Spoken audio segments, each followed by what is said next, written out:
smut muffins and romance connoisseurs. Welcome back to Beth Snotty Reads. I feel like it's been a while since I've had an opportunity to get in front of you guys. The flu hit the Lamontagne household something fierce, and we've been down and out for about 6 weeks. We still have this annoying cough, so you may hear me coughing or clearing my throat throughout this, so I want to apologize in advance. Today, I'm going to tell you about Aurelia Jane and Carpenter's Beneath the Cursed Veil. Carpenter and Aurelia Jane are the hilarious team behind several best-selling books. They pride themselves in being absolute weirdos, spending hours on the phone coming up with detailed worlds and laughing about crazy ideas for torturing their characters. While they believe they each have the personality of a rabid badger, people still seem to like them okay. They share a love of coffee, snarky t-shirts, and tacos. Best friends and work wives. Kel lives in Maryland while Aurelia lives in Texas, but they try to see each other as much as possible. I like their friendship. I think it sounds fun. So today I will be telling you about Beneath the Cursed Veil, which is a romantasy. It has fae, halflings, leprechauns, magic, and curses. It's book 1 in the Fated Season duology, and both books are available. So a little bit about the book. So the main female character is Meera. She is a halfling fae, or she's a halfling, which is half fae, half human. She does have magic. She has the ability to manipulate people, so she can tell them what she wants them to do, and they will do it. Her parents were killed as a child, and she was adopted into a family of red cap fae, which is... They're redheaded, so just like their hair, they're fiery and they're master fighters. So the whole family is a fighter except for Meera. She's a lover, not a hater. She is best friends with her adopted sister Sadie, and she owns a struggling antique shop specializing in magical artifacts. Her magic is a unique. Also, in addition to her first one, she has this ability to track items. She just has to think about it, and somehow it comes up and shows her where it's at. So that's something that she uses to procure items for people for the right price. Has had the same recurring dream for years featuring the same male. And while it's the same guy in every dream, she doesn't really even know what he looks like because she never gets to see his face. Vareck, also known as King Vareck of Faire, he's a dark fae. His magic is manipulation of shadows and darkness. His mother and sister were fury fae.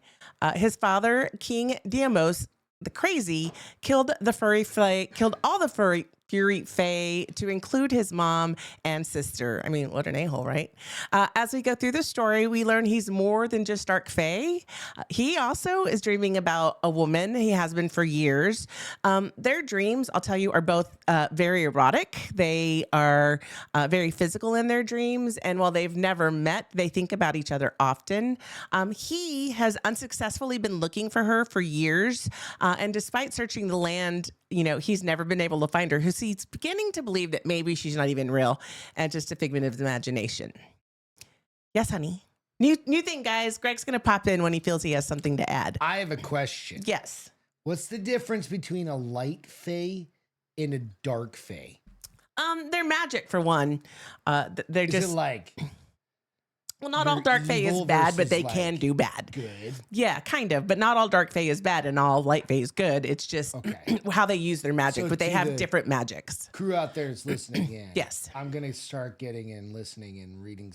Well, whatever. I've been listening to all these. But I want to know some more about Yeah, he always has fae. questions I after the always have show. questions. I'm like, So I'm like, let's just have you start asking him. So So I'll be that's back. Greg, by the way.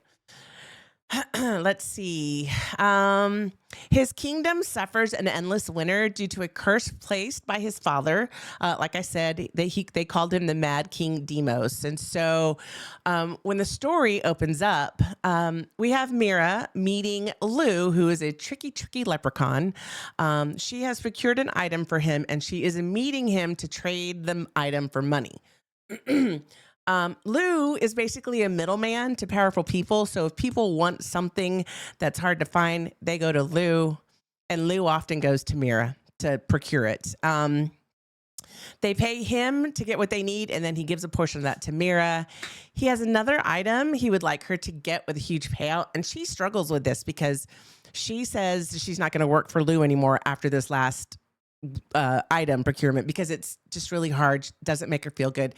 But When he tells her that he will give her $100,000, she kind of starts to say, how can I not? Because this will set her for the next couple years. It'll allow her to pay off her store. She won't be struggling anymore. The problem that happens, though, is the item is unknown until she accepts the request and breaks the seal on the request. And once that happens, she cannot back out of the deal. If she tries to slow down, the magic with the deal drives her to hurry up and get it. If she tries to tell somebody about the deal because she feels bad or she needs help, it makes her mute. So once she takes this deal, she's really locked in. After accepting the work, she discovers it isn't a what, but a who. Goodness gracious. Someone wants her to kidnap and deliver Prince Damon of Faire, which is Vareck's nephew. She knows the annual masquerade ball that King Vareck is throwing is the day after, so she decides that's going to be her best opportunity to get to the prince. What she does is once she gets there, she introduces herself to the prince, and she uses her persuasion to get him to think she likes him and takes him outside and basically kidnaps him. She takes him, delivers him to Lou. The problem is, sorry. Well, at the ball, she drew the attention of King Vareck, or Vareck as I'm just going to call him now, because he sees her and he realizes it's the woman of his dreams. And so he has to stop her and talk to her. But when he stops her, she realizes he's the guy from her dreams, even though she's never seen his voice. His face, she knows his voice, and she realizes, shit, this is him, and I'm kidnapping his nephew. So she also uses persuasion on him to get away. However, he does follow her back to Earthrealm. He gets her, he basically locks her magic up so she can't use her persuasion on anybody. He brings her back to Faire, and the adventure and the romance begin. You guys, this is a fun story. There is a snarky, familiar cat who thinks he's a god. There is a fun fairy dust scene that's hotter than Hades. Yes. You guys have to see it. It's hilarious. He's raising his hand like he's in 3rd grade. Yeah, well, I got to make sure you know I'm back here. You could just speak up. I know.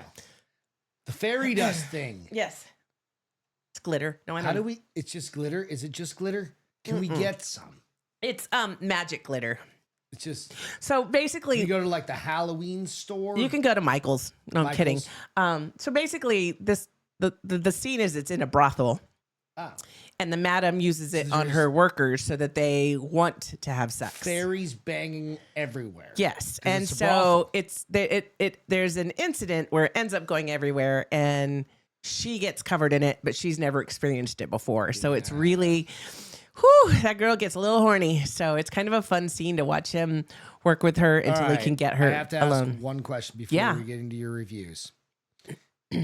Does it get? And I don't want to give up your ratings. I'm not going to give up your ratings. Does it get all crazy like your other ones where they get in? Well, stay put. You'll see. You'll see. Okay. You'll see. All right. So I'm going to read a couple excerpts from the book. So this first one is about Meera's dream, or dreams, I should say, of the man she sees every night. She says, I couldn't remember my dreams ever. Except him. I don't know how long I've been dreaming of him at this point. Years, maybe? His features changed. Sometimes his teeth were blunt. Other times he had fangs. He has tipped ears marking him as Fae, but the way his nails shift into claws suggests he's something more. Maybe lichen? I didn't know. He was faceless, making it impossible to determine, but his voice was always the same. I'd never heard it before in my life. Of that, I was certain. I was entirely certain. So you begin to see kind of these dreams and how they start to impact her. So this next one is Meera and Vareck in a precarious situation is the one I just spoke about in the brothel. And this is from Vareck. He says, I dropped the man I'd been choking and he slumped to the floor with a thud. A low guttural snarl ripped from my chest before I could stop it. The noise startled everyone in the room, but everything around me felt like a blur. Grabbing the man's wrist, I twisted it sharply. His fingers opened as the bones fractured beneath my strength. Fae were strong, Dark Fae even more so. But Fury, he never stood a chance. I wrenched his hand away from Meera, slamming it down on the table near us. I stared into his eyes and growled, don't fucking touch her. Yeah, it's kind of hot. So protecting the sister. No, He's that's not the his. sister? That's the love Damn it. interest See, that's why the problem with these books. or your brain. There's so many different names. There are. Anyway, I'll be back. Okay, so let's get through some reviews. All right. So this is from Gwendolyn Brophy. She says, interesting start to a new series. She says, good start to a series. I love how the FMC is like, I'm sorry, what? While the MMC is, I'm all in. Although the tone overall is sort of easygoing, there's a hint of some darkness, particularly in the MMC background. I'm curious to see how, if, when this is dealt with. There's also the mystery of the FMC, given that she has adopted and her parents are unknown. Really great world building. Love the magic system. Some pretty nice spice towards the end. Interested to see where this goes. Next, we have LD Nash, who is an author herself. She says, highly recommend this series. This was such a great read. The world building was fantastic, and the slow burn, fated mate, was impeccable. I love the humor and the journey Meera and Vareck went on with Chef's Kiss. I love the witty banter and the sizzling tension. And don't get me started on Corvo, Vareck's familiar. He's such a butt, but I love him. I highly recommend this series. And the last one is from Crystal Guzman. She says, sizzling chemistry. This was such a good romantasy. It had magic, mystery, forced proximity, fated mates, and the authors did an amazing job at creating its world. Meera and Vareck had sizzling chemistry. I loved the entire plot and the meet cute. It was hilarious how after years of searching, they actually finally met. All right. So my rating. So overall, I give this story a 4. It's a super easy read. I finished it in a day. I did not want to put it down. It was just fun. Kept me wondering where the story was going to go. I just had to keep going. So the Meera and Vareck dynamic is fun. He's got a lot of toucher and vibes, so that's kind of cool to see. There's a snarky, familiar cat named Vareck, like I said, that thinks he's a god and treats everybody like he's a god. Then you have the curse and the mystery of the veil. The slow burn romance between Meera and Vareck is fun to watch roll out. Also, you guys, it ends on a huge, huge cliffhanger with a ton of loose ends. So luckily for all of us, the second book is already out. My spice rating is 2 jalapenos or peppers, 2 peppers. I don't know, jalapenos. Okay. It's a slow burn. You know how those go, especially in a romantasy. It takes a long time. There's, that sexual tension from the very start, especially because they're having such erotic dreams of each other. But the storyline really focuses more on the plot, the magic, and the curse. So it definitely takes some time. There's a lot of witty banter back and forth and a lot of sexual tension. And they're definitely attracted to each other, but they don't trust each other. So it takes a while for them to get to that point where they're actually physical with each other. Once it gets there, it's really good. So if you haven't already checked out their social media, well, let me take a step back. If you have an opportunity, I would definitely say this is something you should run a read. It's fast. It's fun. If you don't have time right now, maybe put it on your TBR so that you don't forget about it. It just was a good time. So I highly recommend it. If you haven't already checked out their social media, you can find Aurelia Jane on Instagram and Facebook as Aurelia Jane, author Aurelia Jane. You can find Kel Carpenter on Instagram and Facebook as author Kel Carpenter, and on TikTok is Kel Carpenter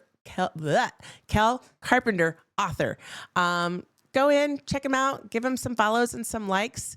You can check it out. You can see what they have going on, what new releases are coming up, any events that they may have coming up, because some of you are lucky enough to live in big cities where they actually do events. So check it out. I don't think you'll be disappointed. And lastly, if you have some time, check out The Bars Open with Beth and Greg. It's a show I do with the husband that you guys have now seen a little bit of.